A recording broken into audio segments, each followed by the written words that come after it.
আসসালামু আলাইকুম। আশা করি সবাই ভালো আছেন। আলহামদুলিল্লাহ আমিও ভালো আছি। সবাইকে রমজানের শুভেচ্ছা রইলো। রমাদান মোবারক। তো আজকে হচ্ছে আমাদের বাসায় ইফতারির আয়োজন হচ্ছে মেহমানদের জন্য। তো সেটা আপনাদের সাথে শেয়ার করব কি বানাচ্ছি। কারণ রোজা এমনিতে অনেক ব্যস্ততা। তারপরও আলহামদুলিল্লাহ ভালো সবকিছু মিলাই। তো এখানে হচ্ছে ইফতারির জন্য এটা হচ্ছে কাবাব ভাজা হচ্ছে। আর তারপর ইত্যাদিতে যা যা থাকে যেরকম ছোলা, তারপর বেগুনি, পেঁয়াজু এগুলো আর কি। তো আপনারা সবাই কেমন আছেন বলে যাবেন। এক আপু লং ভিডিও চাইছে, তো আজকে যেহেতু আয়োজন তো ভাবলাম একটু ভিডিও করে নিই। কারণ আমি তো এমনিতে রমজান আসার পর থেকে বেশি ভিডিও করি না বা দিতে পারি না, ব্যস্ত থাকি বা সময় হয় না, শরীরে কুলায় না, মন চায় না, নানান কিছু নিয়ে দেওয়া হয় না আর কি। তো যেহেতু আজকে হচ্ছে ভাবলাম একটু একটু নেই, তো এমন আহামরি যে ভালো ওরকম কিছুই না, জাস্ট শুধু একটু একটু করে নেওয়া হয়েছে আর কি। তো এখানে হচ্ছে বেগুনি বাজতেছি, আর এগুলো হচ্ছে গোল বেগুন, তাই ভাবলাম একটু গোল গোল করে ভাজি। সবাই তো লম্বা লম্বা দেয়, তো এই জন্য আর কি এই লম্বা বেগুন আনানো হয় নাই, তো গোল করে নিয়েছি। আর হ্যাঁ, এটা কিন্তু দেখ ততটা খারাপ মনে হচ্ছে, কিন্তু অনেক কিপসি হয়, অনেক হয়, অনেকক্ষণ থাকে। তো এখানে আমি একে একে অনেক কিছু ভেজে নিয়েছি।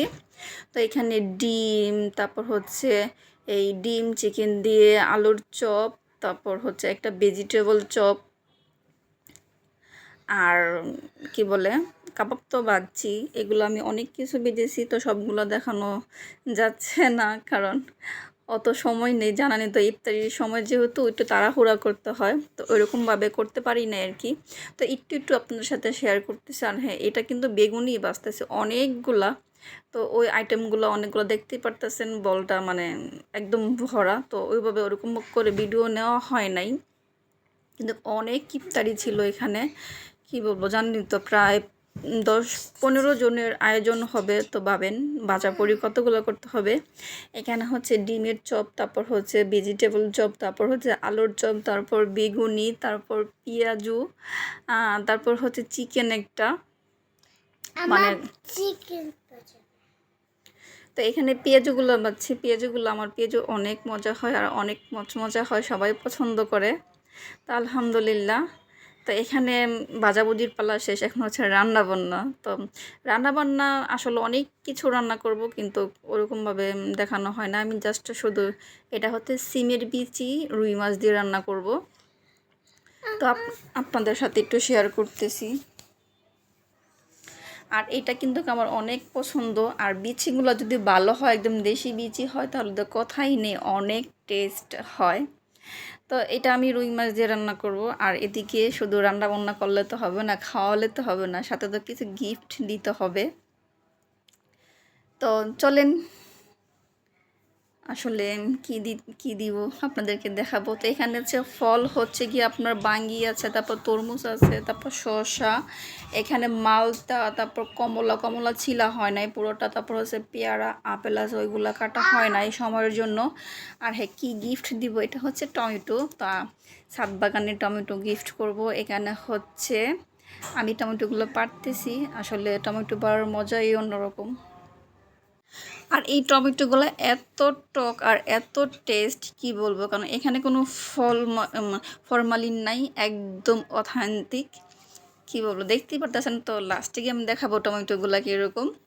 আর পারতে তো মানে কি বলবো, এত ভালো লাগতেছে। তো দোনো মা মেয়ে চলে আসছি টমেটো পাড়ার জন্য ইফতারি শেষ করে, কারণ ওদেরকে দিয়ে দিব সাথে করে।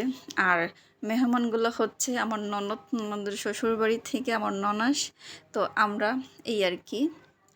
তো আমার ননদকে টমেটো দিয়ে দেবো, সেই জন্য টমেটো পাড়তেছি। আর কি বলবো, এত ভালো লাগতেছে আসলে, হাতের জিনিস মানে একটা ফিলই অন্যরকম। আসলে আমরা আহামরি ছাদে কোনো মানে ওরকম কোনো গাছ লাগাই না, তবে চেষ্টা আছে লাগানোর, কারণ ওরকম মাটি হয় না। তারপর আমাদের ছাদ এখনও কমপ্লিট হয় নাই, কারণ বাকি আছে, কাজ করা বাকি আছে। কারণ মানে যে কোনো সময় কাজ ধরতে পারে, তো ওরকমভাবে মানে প্রফেশনালিভাবে বা পার্মানেন্ট ওরকম কোনো গাছ লাগানো হয় নাই, এমনিতেই অল্প অল্প মাটির মধ্যে যা হয় আর কি এই। আর দেখেন টমেটোগুলো জাস্ট মানে কি বলবো, এদিকে পাখি কিন্তু খেয়ে ফেলছে, অনেকগুলো টমেটো খেয়ে ফেলছে। আর টমেটোগুলো দেখতেই পারতেছেন অনেক সুন্দর, একদম লাল টসটসা হয় পাকলে। তো এগুলো আমি মানে অল্প পাকা